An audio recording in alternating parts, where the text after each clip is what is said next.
पाडवा म्हटलं की काहीतरी गोड आलंच, तर आज आपण एकदम बाहेर मिळते अगदी तशीच अंगूर बासुंदी बनवणार आहोत। आपण इथे अंगूर सुद्धा घरी बनवलेले आहेत, एकदम सोपे आहेत।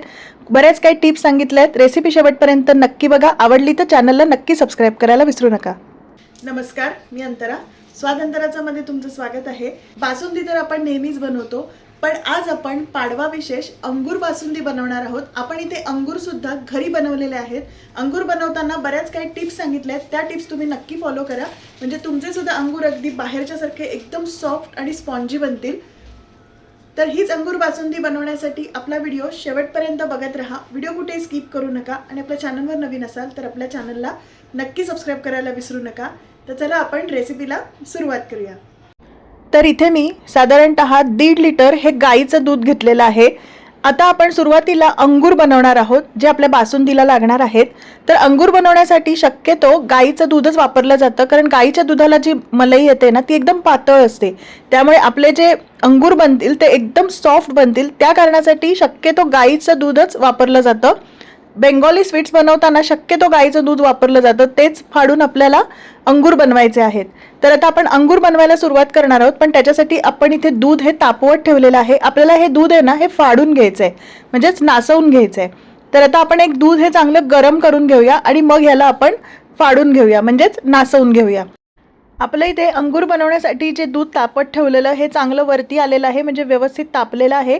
आता आपल्याला हे दूध फाडायचं आहे। तर ह्यासाठी मी एका वाटीमध्ये साधारणतः 2 टेबलस्पून हे व्हाईट विनेगर घेतलेलं आहे। तुम्हाला तुमच्याकडे विनेगर नसेल तर तुम्ही लिंबाचा रस सुद्धा वापरू शकता। आता आपण हे दुधामध्ये घालणार आहोत। आता आपण याला चमच्यानी व्यवस्थित मिक्स करून घ्यायचं आहे। इथे मी गॅस हा बंद केलेला आहे, गॅस बंद करूनच आपल्याला हे दूध फाडायचं आहे। तर आता आपण हे व्यवस्थित मिक्स करून घेऊया, म्हणजे दूध हे छान फाडलं जाईल। एकदम परफेक्ट दूध आपलं फाटलेलं आहे। असं व्यवस्थित पाणी आणि मलाई असं वेगळी झाली पाहिजे, याचा अर्थ आपलं दूध हे व्यवस्थित फाटलेलं आहे। तर आता आपण हे सर्व काढून घ्यायचंय। इथे मी एका भांड्यावरती ही चाळणी घेतली, यावरती आता आपण हे दूध टाकून घ्यायचंय, म्हणजे जे आपला जो छेना आहे तो सगळा वेगळा काढून घ्यायचा आहे। व्यवस्थित गाळून घ्यायचंय, म्हणजे पाणी वेगळं होईल। आपला छेना हा वेगळा काढलेला आहे। आता आपल्याला हे स्वच्छ धुवून घ्यायचंय। यावरती साधारणतः मी ते 1 ते 2 ग्लास हे पाणी टाकणार आहे। साधंच पाणी घेतलंय। आपण हे धुवून घ्यायचं, याचं कारण असं, कारण आपण इथे दूध फाडताना विनेगर घातलं होतं, तर त्याचा जो एक आंबटपणा असतो तो याला राहू नये, म्हणून हे आपल्याला स्वच्छ धुवून घ्यायचंय, म्हणजे त्याचा आंबटपणा पूर्णपणे निघून जाईल। आता आपला छेना चांगला स्वच्छ धुवून झालेला आहे। आता आपल्याला हा जो छेना आहे एका अशा सॉफ्ट सुती कपड्यामध्ये, म्हणजेच मलमलच्या कापडामध्ये असं काढून घ्यायचंय। आपल्याला यातलं पूर्णपणे पाणी निथळून घ्यायचंय। तर आपण यामध्ये पूर्ण काढून घेऊया।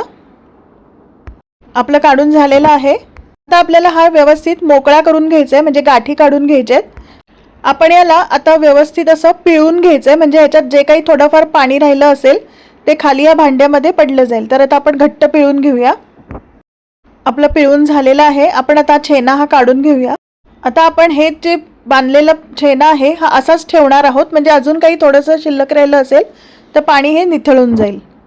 तर आता आपण अंगूर बनवण्यासाठी आपल्याला साखरेचं पाणी तयार करायचं आहे, म्हणजेच पाक बनवायचा आहे। तर यासाठी इथे मी 1 कप ही साखर घेतलेली आहे। यामध्ये आता आपल्याला साधारणतः 3 कप हे पाणी घालायचं आहे। आपल्याला इथे कुठेही 1 तारी किंवा 2 तारी हा पाक नाही बनवायचा आहे, आपल्याला फक्त हे साखरेचं पाणी चांगलं उकळवून घ्यायचं आहे। आपण साखर व्यवस्थित मिक्स करून घेऊया आणि छान अशी या पाण्याला उकळी काढूया। आपलं साखरेचं पाणी चांगलं उकळतंय तोपर्यंत आपण अंगूर मलाई बनवून घेणार आहोत, तर ती सुरुवात करूया। आता आपण एका ताटामध्ये हा जो छेना आपण बनवून घेतलेला आहे तो काढून घ्यायचा आहे आणि छान असं याला मळून घ्यायचं आहे, कारण जेवढं आपण चांगलं मळणार तेवढे आपले अंगूर हे छान होणार। तर त्यासाठी आपल्याला हे व्यवस्थित मळून घेणं गरजेचं आहे। आपला हाताचा जो तळवा असतो त्याने आपल्याला हे छान मळून घ्यायचं आहे, म्हणजे आपले अंगूर हे व्यवस्थित होतात, अजिबात तुटत नाहीत, त्याला मध्ये क्रॅक्स जात नाहीत।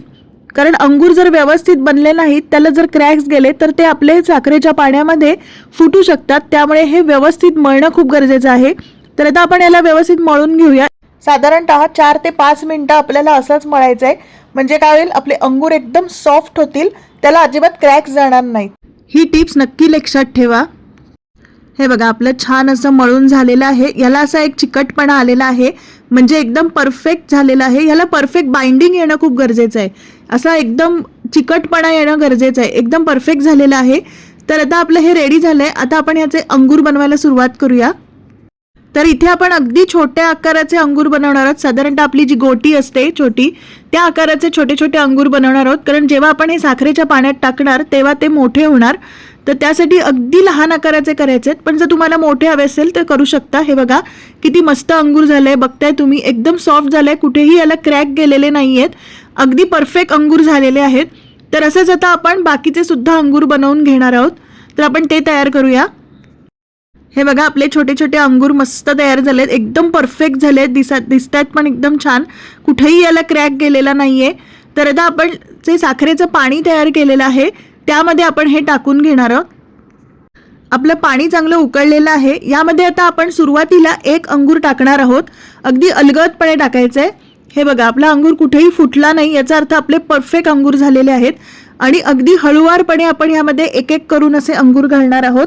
अंगूर ह्याच्यामध्ये टाकताना काळजी घ्यायची, एकदम अलगदपणे टाकायचे जेणेकरून ते फुटू नयेत. हे बघा मस्त झालेत आपले अंगूर. आपले अंगूर यामध्ये सगळे घालून झालेले आहेत. आता आपल्याला याच्यावरती झाकण ठेवायचं आहे आणि एक साधारणतः 10 मिनिटं याला छान अशी उकळी काढून घ्यायची, म्हणजे आपले अंगूर छान असे फुलले जातील. तर आपण 10 मिनिटाला उकळी काढून घेऊया. 10 मिनिटं झालेत, आपण झाकण काढूया. हे बघा आपले अंगूर कसे डबल झालेले आहेत, थोडे मोठेच झालेत, आपले मस्त फुललेत, कुठेही क्रॅक गेलेला नाहीये, एकदम परफेक्ट अंगूर झालेत. मी तुम्हाला जवळून दाखवते, एकदम सॉफ्ट झालेत. हे बघा मस्त झालेत, एकदम सॉफ्ट झालेत, बघूनच कळतंय किती एकदम सॉफ्ट झालेत, कुठेही याला क्रॅक गेलेला नाहीये. तर असेच आपले अंगूर झालेले आहेत. आता आपण इथे या स्टेजला गॅस हा बंद करणार आहोत.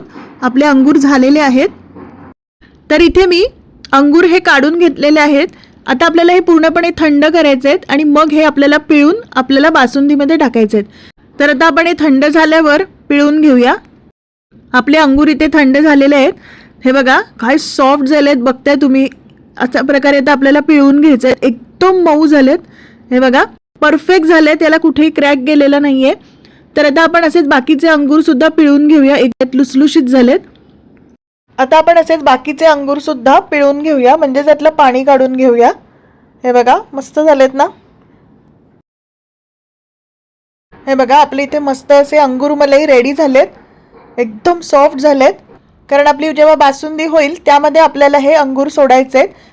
आता आपण बासुंदीसाठी लागणारं जे दूध आहे ते गरम करत ठेवलंय. तर इथे मी साधारणतः 3 लिटर हे म्हशीचं दूध घेतलेलं आहे. एकदम फुल फॅट मिल्क घ्यायचं आहे, ज्याला भरपूर मलाई येते असं दूध घ्यायचं आहे. कारण आपली छान अशी घट्ट बासुंदी तयार होईल आणि त्याला छान मलाई आली की छान टेस्टही येईल. तर इथे मी 3 लिटर हे म्हशीचं दूध घेतलेलं आहे. इथे मी तापवत ठेवलेलं आहे. बासुंदी बनवताना एक टिप नक्की लक्षात ठेवायची, जाड बुडाचं भांडं घ्यायचं जेणेकरून खाली लागणार नाही, बासुंदी खाली लागू नये यासाठी आपण यामध्ये एक छोटीशी ताटली टाकणार आहोत, जेणेकरून काय होतं बासुंदी ही खाली लागत नाही. ही टिप नक्की लक्षात ठेवा, खूप फायद्याची आहे. कारण बरेचदा बासुंदी खाली लागते, तर हे केल्यामुळे काय होतं बासुंदी खाली लागत नाही. तर आता आपलं दूध हे चांगलं तापलेलं आहे. याला मध्ये मध्ये असं ढवळत राहायचं, म्हणजे काय होतं मलाई पण ही छान येते. बासुंदी बनवताना ही मंद आचेवर किंवा मध्यम आचेवरच बनवायची, फुल गॅस करायचा नाही, नाहीतर बासुंदी खाली लागण्याचे चान्स असतात. हे बघा आता दूध हे थोडं थोडं आटायला सुरुवात झाली. आपण इथे 3 लिटरचं साधारणतः 1.5 लिटर किंवा 2 लिटर करणार आहोत. 1 लिटर तरी कमीत कमी आटवलं गेलं पाहिजे, म्हणजे बासुंदी छान अशी घट्टसर होते. आता आपल्याला या दुधामध्ये घालायचे दुधात भिजवलेलं केशर. याने रंग खूप सुंदर येतो. केशर हे पूर्णपणे ऑप्शनल आहे, नको असेल तर नाही घातलं तरीही चालेल, पण केशरामुळे याला सुंदर रंग येतो आणि टेस्टही खूप छान येते. याला मिक्स करून घेऊया. केशरामुळे याला सुगंध पण छान येतो आणि रंगही खूप छान येतो. हे बघा किती मस्त रंग आलाय ना केशराचा. दुधात भिजवल्यामुळे याचा मस्त रंग येतो. तर छान असं एकदा ढवळून घ्यायचंय, याला सतत ढवळत राहायचंय. तर दुधाला चांगली उकळी काढायची, म्हणजे दूध हे छान आटलं जाईल. आपली बासुंदी मस्त उकळायला लागली. हे बघा दूधही आटायला सुरुवात झाली. बऱ्यापैकी दूध आटलेलं आहे. मस्त रंग आलाय बासुंदीला आपल्या. याच्या बाजूला जी मलाई जमा होते ती काढणं गरजेचं आहे, नाहीतर ती करपू शकते. आपलं दूध आटायला बऱ्यापैकी सुरुवात झालेली आहे. आता आपल्याला यामध्ये साखर घालायची आहे. मी इथे साधारणतः 2 कप ही साखर घालणार आहे। मला एकदम गोड नकोय बासुंदी, मध्यम गोड हवे। पण जर तुम्हाला जास्त गोड हवी असेल तर तुम्ही जास्त साखर घालू शकता, किंवा जर तुम्हाला कमी गोड हवी असेल तर तुम्ही थोडीशी साखर ही कमी करू शकता, आपल्या आवडीवर आहे। मला मध्यम गोड हवे म्हणून मी इथे 2 कप ही साखर घालते। तर आता आपण ह्याला व्यवस्थित मिक्स करून घ्यायचंय। तर आता आपण अजून बासुंदी ही चांगली आटवून घेणार आहोत। हे बघा, आपली बासुंदी चांगली आटलेली आहे, चांगला घट्टपणा याला आला आहे। इथे मला साधारणतः तासभर तरी लागला हे दूध आटवायला, कारण आपली दुधाची क्वांटिटी ही जास्त होती। जेवढं दुधाची क्वांटिटी जास्त तेवढा वेळ जास्त।